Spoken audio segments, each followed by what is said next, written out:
పశ్చిమ గోదావరి జిల్లా ఉండి నియోజకవర్గ టీడీపీలో విభేదాలు బయటపడ్డాయి.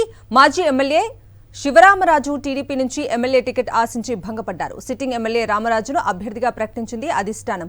ఈ నేపథ్యంలో తన కార్యాలయం వద్ద ఉన్న టీడీపీ ఫ్లెక్సీలను తొలగించారు. ఇక ఇదే అంశానికి సంబంధించిన పూర్తి అప్డేట్స్ ని భీమవరం నుంచి మా ప్రతినిధి పోతురాజు లైవ్ లో మరిన్ని డీటెయిల్స్ అందిస్తారు. పోతురాజు చెప్పండి, పశ్చిమ గోదావరి జిల్లా ఉండి నియోజకవర్గ టీడీపీలో విభేదాలకు సంబంధించి అప్డేట్స్ ఏంటి? కవిత చూడొచ్చు, ఉండి నియోజకవర్గానికి సంబంధించి కూడా టీడీపీలో వర్గ విభేదాలు తారాస్థాయికి చేరాయని చెప్పొచ్చు. ఇప్పటికే చూసుకున్నాక సిట్టింగ్ ఎమ్మెల్యే ఎవరైతే ఉన్నారో మంతిన రామరాజుకు సంబంధించి కూడా సీటు కేటాయించిన పట్ల కూడా అక్కడ ఉన్నటువంటి మాజీ ఎమ్మెల్యే ఎవరైతే ఉన్నారో శివరామరాజు కూడా విభేదిస్తున్నట్టు కూడా కనపడుతుంది. చూస్తే కనుక గతం నుంచి కూడా తాను మాజీ ఎమ్మెల్యేగా ఇక్కడ ఉన్నటువంటి సేవలు అందిస్తే, పార్టీకి సంబంధించి సేవలు అందిస్తే తనను కూడా పూర్తిగా నిర్లక్ష్యం వహించి కూడా డబ్బు ఇచ్చినటువంటి వ్యక్తులకే సీట్లు కేటాయించారని చెప్పి శివరామరాజు ఆగ్రహం వ్యక్తం చేస్తున్నారు.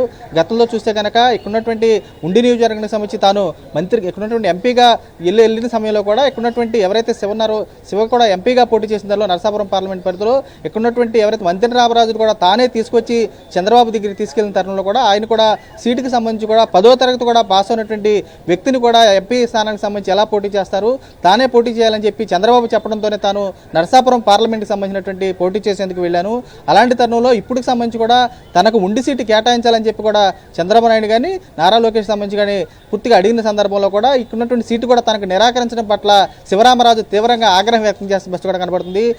ఏదైతే పార్టీ కార్యాలయం ఉందో భీమవరంకి సంబంధించినటువంటి పార్టీ కార్యాలయాన్ని కూడా ఉన్నటువంటి ఫ్లెక్సీలు ఏవైతున్నాయో చంద్రబాబు నాయుడు కానీ లోకేష్కి సంబంధించినటువంటి ఏర్పాటు చేసినటువంటి ఫ్లెక్సీలు అన్నీ కూడా అనుచరులు కూడా తొలగించినటువంటి బస్సు కూడా కనబడుతుంది. ఓవరాల్గా నియోజకవర్గం నుంచి కూడా తాను టీడీపీకి సంబంధించి కూడా అవసరమైతే ఇక్కడున్నటువంటి పోటీ చేసినటువంటి వ్యక్తి ఎవరైతే ఉన్నారో ఉండి మంత్రి రామరాజుకి సంబంధించి కూడా రెబల్ అభ్యర్థిగా తాను బరిలోకి దిగుతానంటూ కూడా పార్టీకి సంబంధించినటువంటి అల్టిమేటం జారీ చేసినట్టు పరిస్థితి కూడా కనబడుతుంది. ఇప్పటికే ఉమ్మడి పశ్చిమ గోదావరి జిల్లా వ్యాప్తంగా కూడా టీడీపీకి సంబంధించి కూడా సీట్ల కేటాయింపు విషయంలో కూడా అసంతృప్తి శాఖలు అడుగడుగున రగులుతున్నాయని చెప్పొచ్చు.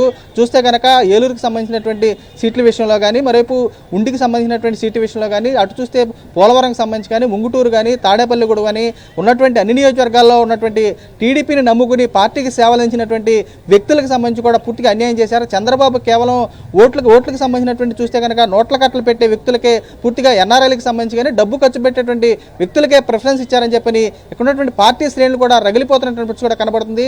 పార్టీ కార్యాలయంలో ఉన్నటువంటి ఫ్లెక్సీలు కూడా పూర్తిగా తొలగిస్తూ అక్కడ ఉన్నటువంటి వారు కూడా తమ అసంతృప్తిని కూడా వ్యక్తం చేస్తున్న కూడా కనబడుతుంది. కవిత.